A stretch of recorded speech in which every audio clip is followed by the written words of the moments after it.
Pagi, perkenalkan nama saya Maria Krispa, saya dari kelas A2 pagi.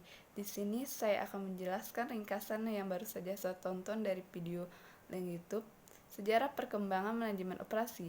Ada 6 aliran utama yang berperan besar terhadap perkembangan manajemen operasi, yaitu sebagai berikut. 1. Aliran pembagian kerja. Berdasarkan atas konsep yang sangat sederhana, spesialisasi tenaga kerja pada suatu tugas tunggal dapat menghasilkan produktivitas dan efisiensi lebih besar daripada penugasan seorang karyawan pada banyak tugas.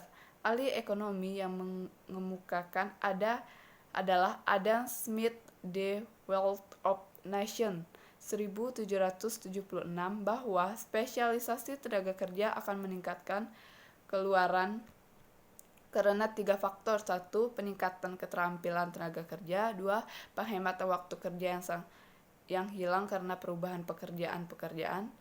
Ketiga, penemuan peralatan dan mesin-mesin. Sedangkan Charles Babbage of The Economy of Machinery and Manufacture 1831 mengatakan bahwa spesialisasi tenaga kerja tidak hanya meningkatkan produktivitas, tapi juga memungkinkan perusahaan untuk membayar upah hanya untuk keterampilan tertentu yang diperlakukan. 2.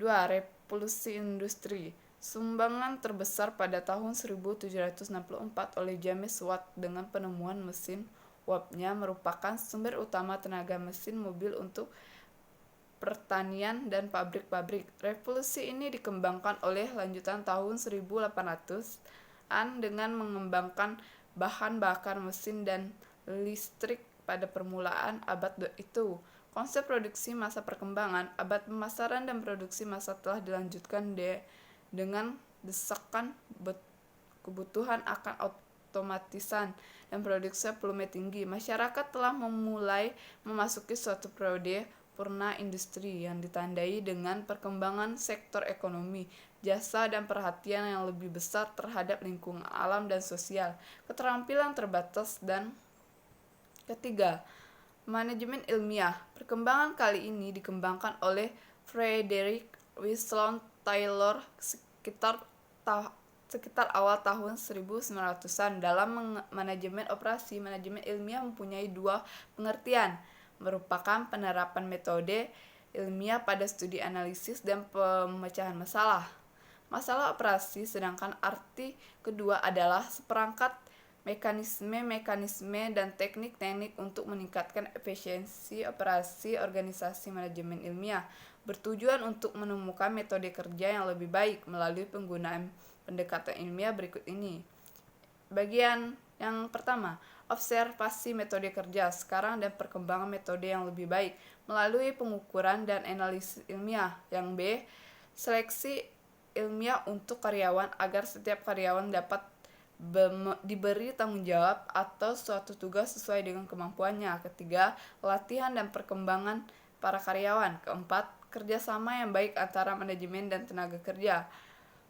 Mekanisme Taylor ini masih digunakan antara lain untuk studi gerak dan waktu, sistem upah per potong diferensial, prinsip pengecualian, kartu instruksi, spesifikasi pembelian, standarisasi pekerja, peralatan, dan tenaga kerja.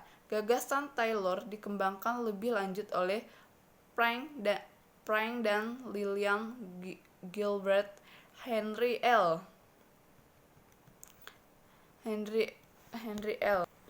Gen and Harrington Emerson. Metode mereka banyak dikritik oleh para serikat dan para ahli karena berbagai keterbatasan. Produknya sering tidak diikuti pemenuhan kebutuhan sosial para kinerja.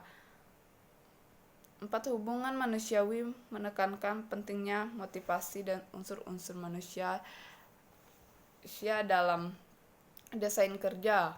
Pemuasan kebutuhan sosial dalam pendekatan hubungan manusia telah mendekati pendekatan manajemen ilmiah sebagai usaha untuk meningkatkan produktivitas. Dikembangkan oleh Elton Mayer dan dalam studinya tentang perilaku karyawan pada perusahaan Western Electric, dikenal dengan percobaan Hawthorne. menunjukkan bahwa motivasi karyawan adalah unsur penting dalam meningkatkan produktivitas. Tentu saja tanpa mengabaikan aspek lingkungan, fisik, dan teknik. Pentingnya perluasan kerja atau memanusiawikan tempat kerja. Nah, model-model keputusan kuantitatif dapat digunakan untuk menyajikan sistem produktif. Dalam model matematikal dinyatakan dalam berbagai ukuran, performance, batasan, dan variabel keputusan. Tujuan utama adalah untuk menemukan nilai-nilai optimal atau memuaskan berbagai variabel keputusan yang akan meningkatkan perform sistem dengan batasan-batasan yang ada. Teknik atau prosedur ini dikenal sebagai manajemen. Skincare